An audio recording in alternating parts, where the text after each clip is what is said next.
Hello everyone and welcome to my General Hospital Today channel. I hope everyone is having a wonderful day. Before we begin, please hit the subscribe button and give this video a thumbs up.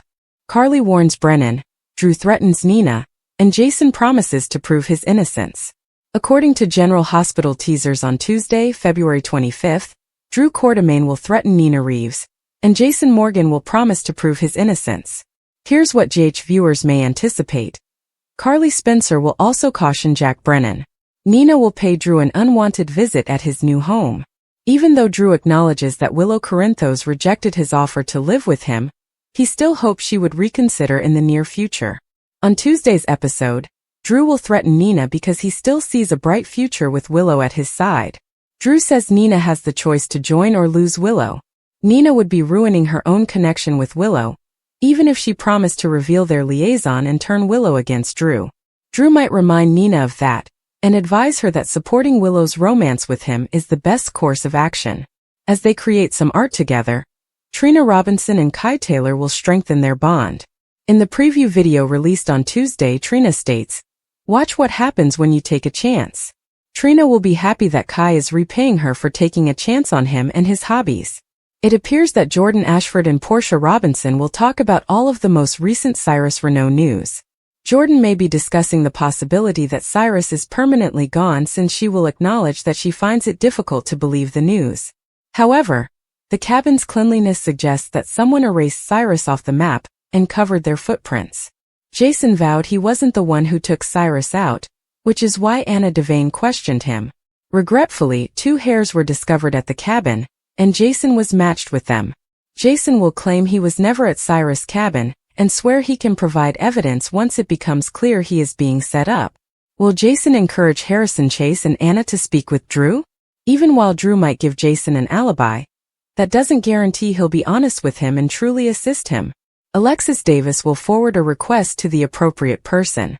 Perhaps Alexis wants Rick Lansing to do more to support Molly Lansing Davis, or perhaps she wants him to do everything in his power to maintain harmony between Christina Corinthos Davis and Ava Jerome. Unfortunately, Christina will still start a new argument with Ava later this week. According to other General Hospital spoilers, Brad Cooper will receive a severe warning from Selena Wu.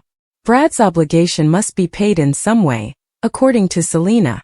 Selena's intimidating side makes Brad uneasy, but Carly will be straightforward with Brennan. Carly will tell you that this has to end if it's a fling. Brennan might own that his affections have progressed much beyond a casual relationship. Brennan didn't intend to fall deeply in love with Carly, but that's exactly what has happened. Since Brennan has been covertly recruiting Jocelyn Jacks for the WSB, and has now concealed the fact that she killed Cyrus, it is inevitable that things will become sticky. There are several tangled layers here that could backfire on him with Carly, since it also appears that Brennan set Jason up. According to our forecasts, Carly and Brennan may be on the verge of a traumatic breakup.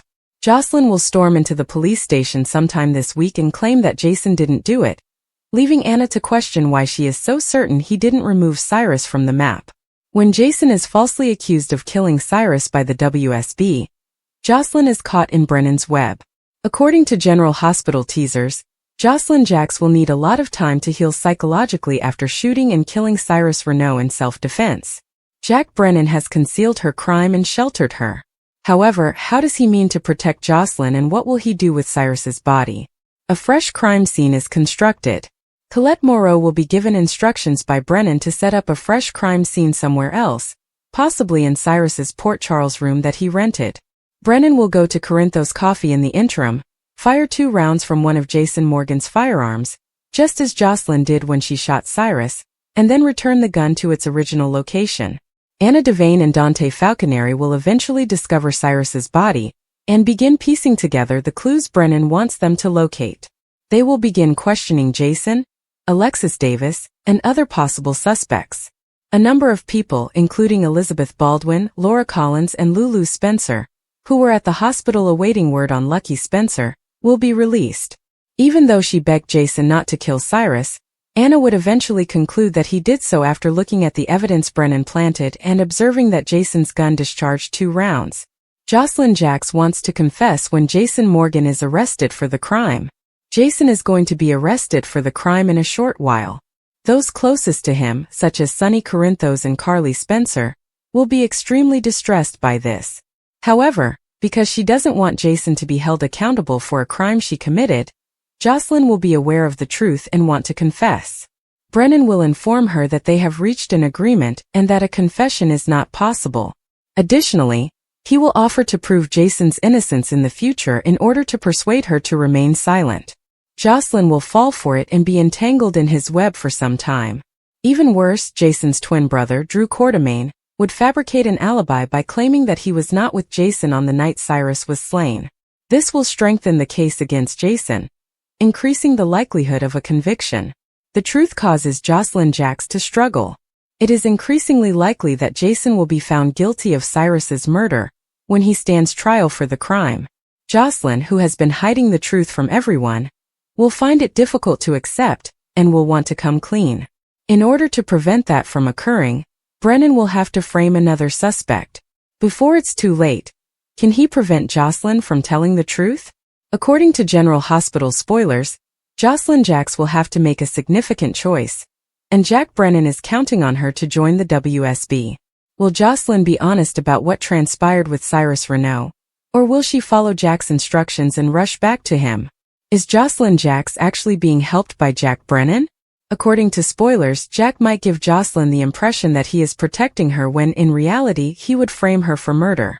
Jack might also attempt to frame Jason Morgan for murder, of course. In any event, Jack thinks Jocelyn would rush back to him for assistance, and he wants her to think it was her idea rather than something he arranged. Taking everything into account, Jack must be preparing something that will lead Jocelyn to join the WSB, but he has set it up. Before he starts threatening Jocelyn if she doesn't find him and asks to join the WSB, how much pressure does Jack intend to put on her to do so? Jack Brennan will infuriate Carly Spencer. What Jack has been doing with Carly Spencer's daughter is unknown to her. Jocelyn was cautioned, nevertheless, not to tell her mother what had transpired. Given that she and Jack had been essentially dating, Jocelyn didn't really understand why Carly couldn't find out. But Jocelyn consented to remain silent. In Port Charles, secrets are seldom kept for very long. It appears that Carly might somehow learn the details and become enraged. Has their romance been ruined before it even began by Jack's scheme to recruit Jocelyn? Now that Jocelyn is responsible for Cyrus's death, will Carly cut off Jack from her life? Jocelyn was kept in the dark by Jack Brennan. Jack. When Jocelyn found out that Jack was aware that Cyrus had slain Dex Heller but chose to remain silent, she became extremely distraught. Naturally, Jack had a reason for keeping Cyrus's murderous identity a secret from Jocelyn and others. This case may have been resolved long ago by Jack, but he decided to utilize that to gauge Jocelyn's potential. Is Jack genuinely interested in Jocelyn joining the WSB, or is he considering other options? It appears that Jocelyn's aspirations to become a doctor have drastically changed. Does Jack have a reason for pushing Jocelyn into the WSB? Or is this the best decision for her?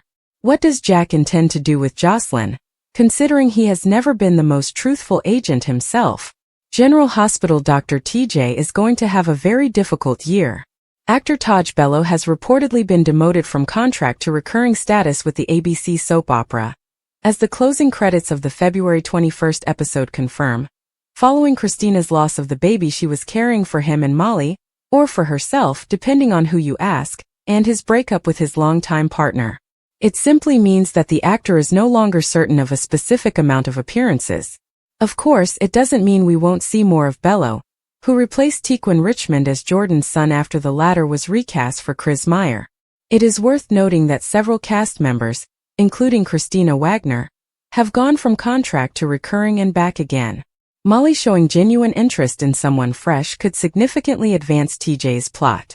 Although we enjoyed her connection with Dex, the notion of them being together is now as extinct as Joss' sad lover. However, it appears that Molly and Cody have been chemistry testing on the soap lately. Additionally, the program might profit from the chemistry between TJ and Michael's estranged wife, if she begins dating him at the same time that Drew and Willow fall apart. Jason vows to prove innocence. Drew threatens Nina. Carly warns Brennan. The sun was setting over Port Charles, casting long shadows across the bustling streets. The city was alive with its usual energy, but beneath the surface, Tensions were simmering, ready to explode. At the heart of it all were three individuals whose lives were about to collide in ways none of them could have anticipated. Jason vows to prove innocence. Jason Morgan stood in the dimly lit alley behind Kelly's diner, his jaw clenched and his eyes steely with determination. The weight of the accusations against him hung heavy in the air. He had been framed for a crime he didn't commit, and the evidence against him was damning. But Jason wasn't the type to back down. He had spent his life fighting for what he believed in, and this time was no different. "I didn't do this," Jason muttered to himself, his voice low but firm. "And I'm not going to let them take me down without a fight." He had already reached out to his closest allies, including Sam and Spinelli, to help him uncover the truth. But time was running out. The police were closing in, and the media had already painted him as the villain. Jason knew he had to act fast. As he made his way to the docks, Jason's mind raced. Who had set him up? And why? The answers were out there, and he was determined to find them. He had faced impossible odds before, and he had always come out on top. This time would be no different. "I'll prove my innocence," Jason vowed, his voice echoing in the empty alley. "No matter what it takes." Drew threatens Nina. Meanwhile, across town, Drew Kane was pacing the floor of his penthouse, his anger barely contained. He had just received a tip that Nina Reeves was behind the recent smear campaign against him. The accusations had cost him dearly, both personally and professionally, and Drew wasn't about to let it slide. "Nina thinks she can play games with me?" Drew muttered, his fists clenched at his sides. "She's about to find out how wrong she is." Drew had always been a man of principle, but when pushed too far, he could be ruthless. And Nina had pushed him too far. He grabbed his coat and headed out the door, his mind set on confronting her. When he arrived at the Metrocourt Hotel, Nina was sitting in the lounge, sipping a glass of wine and chatting with a group of friends. She looked calm and collected, but Drew knew better. He marched up to her, his presence immediately drawing the attention of everyone in the room. "Nina," Drew said, his voice cold and sharp. "We need to talk. Now." Nina looked up, startled by his sudden appearance. She quickly composed herself, though, and flashed him a polite smile. "Drew, what a surprise. What can I do for you?" "Cut the act," Drew snapped. "I know what you've been up to, and it ends here." Nina's smile faltered, but she didn't back down. "I have no idea what you're talking about." "Don't play dumb," Drew said, leaning in closer. "You've been spreading lies about me, trying to ruin my reputation. Well, it's not going to work. If you don't stop, you're going to regret it." Nina's eyes narrowed, and for a moment, the two of them were locked in a silent battle of wills. Finally, Nina stood, her expression hardening. "You don't scare me, Drew. If you think you can intimidate me into backing down, you're wrong." Drew's jaw tightened and he took a step closer. "This isn't a threat, Nina. It's a promise. Cross me again, and you'll wish you hadn't." With that, he turned and walked away, leaving Nina standing there, her hands trembling with barely contained rage. She knew Drew wasn't someone to be trifled with, but she also wasn't about to let him dictate her actions. The battle lines had been drawn, and neither of them was willing to back down. Carly warns Brennan. Back at the Quartermain mansion, Carly Corinthos was having a heated conversation with Brennan Taylor. The two of them had been at odds for weeks, and the tension between them was palpable. Carly had always been fiercely protective of her family, and she wasn't about to let Brennan's scheming put them at risk. "I know what you're up to, Brennan," Carly said, her voice sharp and accusing. "And I'm not going to let you get away with it." Brennan leaned back in his chair, a smug smile on his face. "I have no idea what you're talking about, Carly. You're always so dramatic." "Don't play dumb with me," Carly shot back. "I've seen the way you've been manipulating things behind the scenes. You think you're so clever, but I'm onto you." Brennan's smile faded, and he leaned forward, his eyes narrowing. "Be careful, Carly. You don't want to make an enemy of me." Carly laughed, but there was no humor in it. "You don't scare me, Brennan. I've dealt with worse than you. But let me make one thing clear. If you come after my family, you'll regret it." Brennan's expression darkened, and for a moment, the two of them were locked in a silent standoff. Finally, Brennan stood, his voice low and menacing. "You've been warned, Carly. Don't say I didn't give you a chance. With that, he turned and walked out, leaving Carly standing there, her heart pounding with a mix of anger and fear. She knew Brennan was dangerous, but she also knew she couldn't back down. Her family was everything to her, and she would do whatever it took to protect them. The calm before the storm. As the night wore on, the tension in Port Charles continued to build. Jason was working tirelessly to clear his name. Drew was plotting his next move against Nina, and Carly was preparing for the inevitable showdown with Brennan. Each of them was driven by their own motivations, but their paths were destined to cross in ways none of them could have predicted. At the docks, Jason met with Spinelli, who had uncovered a crucial piece of evidence that could exonerate him. "This is it, Jason," Spinelli said, handing him a file. "This proves you were set up." Jason flipped through the file, his eyes narrowing as he read the details. "This is good work, Spinelli. But we're not out of the woods yet. We need to move fast before they can cover their tracks." Meanwhile, Drew was at the Metro Court, nursing a drink as he plotted his next move against Nina. He knew she was dangerous, but he also knew he couldn't let her get away with what she had done. "This isn't over, Nina," he muttered to himself. "Not by a long shot." And at the Quartermain mansion, Carly was pacing the floor, her mind racing with thoughts of Brennan and the threat he posed. She knew she had to act fast, but she also knew she couldn't do it alone. She picked up her phone and dialed a familiar number. "Jax, I need your help," she said when he answered. "It's Brennan. He's gone too far this time." The showdown. The next day, the tension in Port Charles reached its boiling point. Jason, Drew, and Carly found themselves drawn into a high-stakes confrontation that would change their lives forever.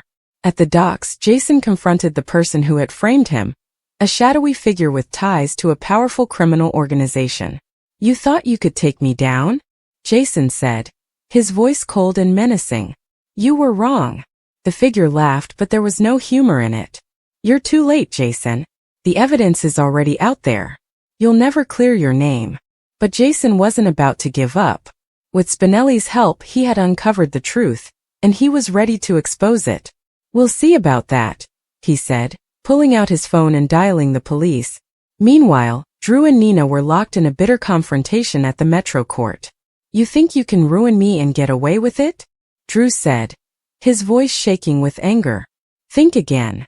Nina stood her ground, but there was a flicker of fear in her eyes. "You don't scare me, Drew. I've faced worse than you." But Drew wasn't about to back down. He had evidence of Nina's schemes, and he was ready to use it. "This is your last chance, Nina. Back off or I'll destroy you." And at the Quartermain mansion, Carly and Brennan were engaged in a tense standoff. "You've crossed the line, Brennan," Carly said, her voice trembling with rage. "I won't let you hurt my family." Brennan smirked, but there was a hint of unease in his expression. "You're in over your head, Carly. You can't stop me." But Carly wasn't alone.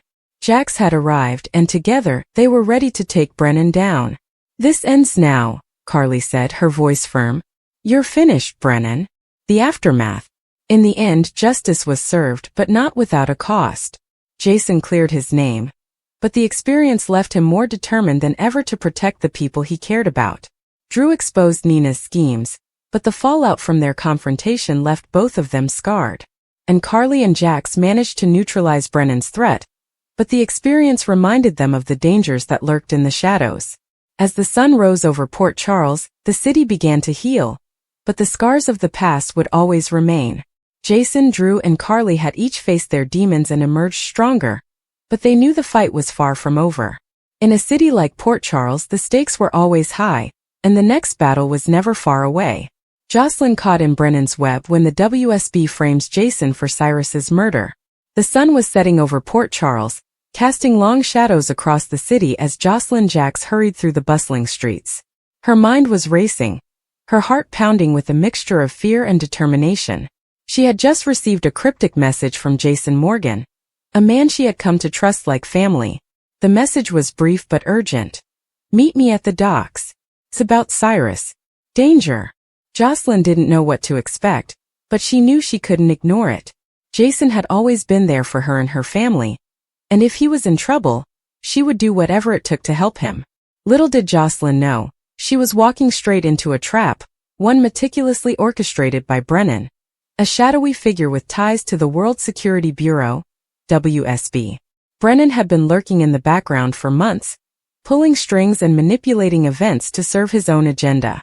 His latest scheme was his most audacious yet, framing Jason Morgan for the murder of Cyrus Renault, a notorious crime lord whose death had sent shockwaves through Port Charles. Cyrus Renault had been a thorn in the side of many, including the WSB. His criminal empire spanned continents, and his influence reached into the highest echelons of power. But his reign of terror had come to an abrupt end when he was found dead in his penthouse, a single gunshot wound to the head. The WSB had been quick to point the finger at Jason, citing his history with Cyrus and his reputation as an enforcer for the mob. But the truth was far more sinister. Brennan had orchestrated Cyrus's murder, using his connections within the WSB to cover his tracks and plant evidence implicating Jason. His motives were complex, rooted in a personal vendetta against Jason and a desire to destabilize the criminal underworld. But Brennan's plans didn't stop there. He knew that Jocelyn was close to Jason, and he saw her as the perfect pawn to further his scheme. By luring her into his web, he could manipulate her into unwittingly helping him destroy Jason's life. As Jocelyn arrived at the docks, she found the area eerily quiet. The usual sounds of the harbor were absent, replaced by an unsettling silence.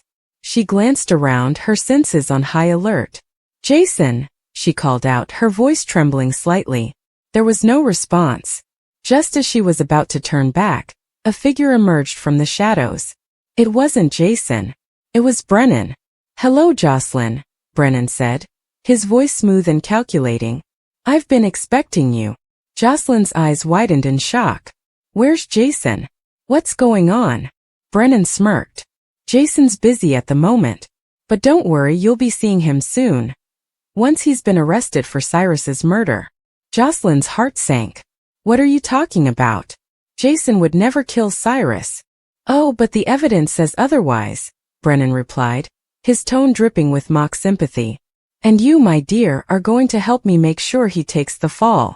Before Jocelyn could react, Brennan's men surrounded her, cutting off any chance of escape. She was taken to a secluded warehouse, where Brennan revealed the full extent of his plan.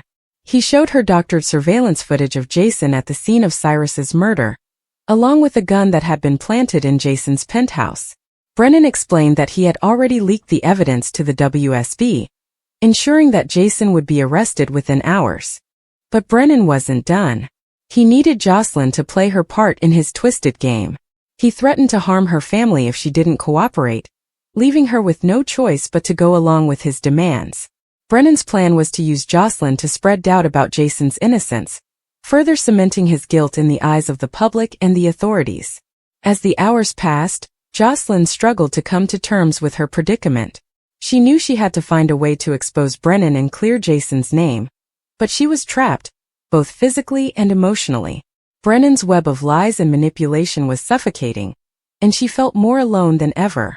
Meanwhile, Jason was unaware of the danger Jocelyn was in.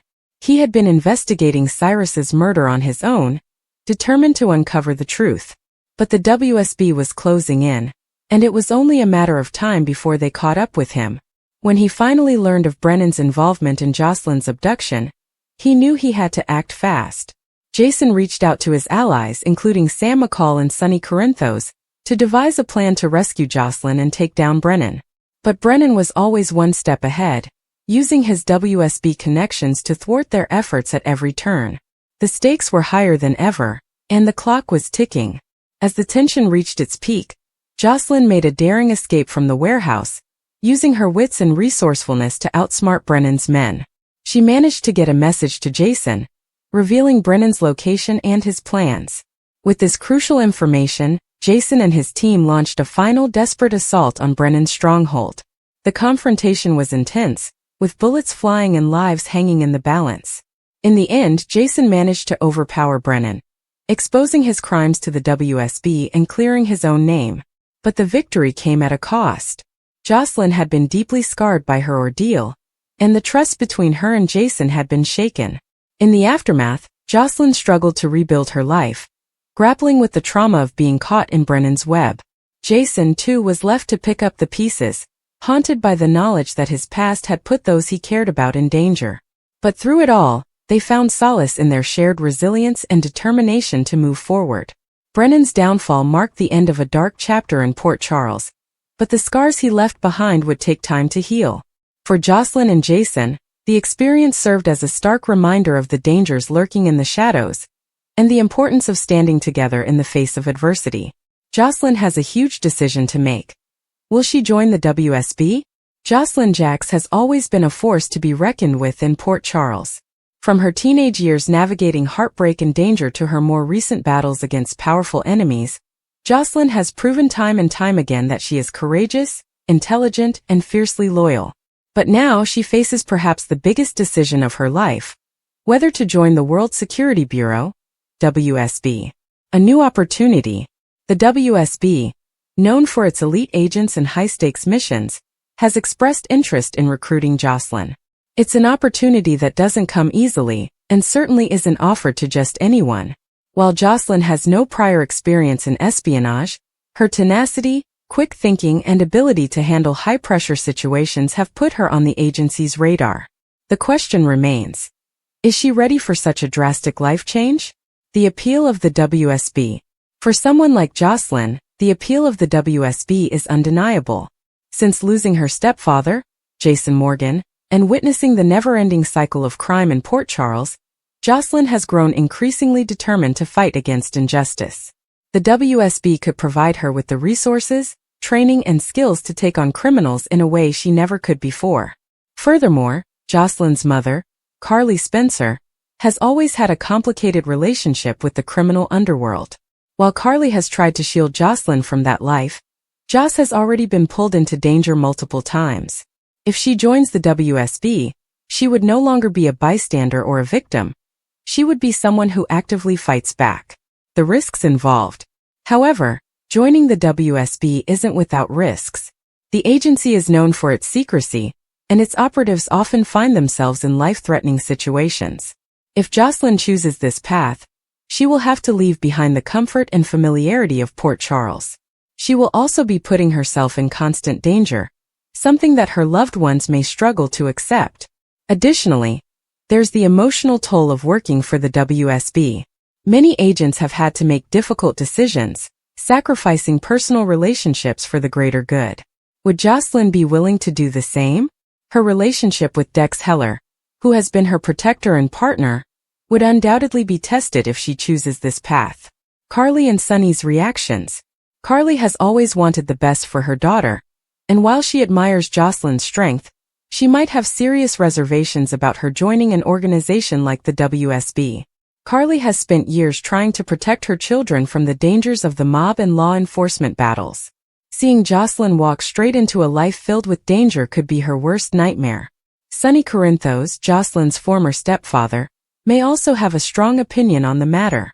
While Sonny has been on both sides of the law, he has always cared about Jocelyn's safety. He may respect her bravery but also warn her about the cost of such a life. Given Sonny's connections, he might even have inside knowledge about the WSB that could sway Jocelyn's decision one way or another. Jocelyn's inner conflict. For Jocelyn, the decision is not an easy one. On one hand, she wants to make a difference and protect the people she loves. On the other hand, she fears losing herself in a world where deception and danger are a way of life. She has always been fiercely independent, but joining the WSB would mean giving up a certain level of control over her own destiny. Would she be comfortable taking orders from superiors, following missions that might go against her moral compass? Would she be prepared to walk away from everything she has ever known? The influence of Dex Heller. Dex has been a major part of Jocelyn's life, and his perspective on her potential career path will play a crucial role in her decision. Dex has first-hand experience with dangerous missions, having worked undercover for Michael Corinthos while dealing with Sonny's operations. He understands the risks involved in a life filled with secrecy and danger. Would Dex encourage Jocelyn to take the leap, or would he try to talk her out of it? If he supports her decision, would he consider joining her in the WSB? Alternatively, if he opposes her joining, would that create a divide between them? The influence of Trina and Cameron. Jocelyn's closest friends, Trina Robinson and Cameron Weber have always been her support system. Trina, who has faced her own share of challenges, may be the voice of reason Jocelyn needs. She might remind Jocelyn of what she stands to lose if she chooses this path. Cameron, although no longer romantically involved with Jocelyn, has been a part of her life since childhood. His perspective might be more cautious, warning Jocelyn about the emotional and physical toll that a life with the WSB could take.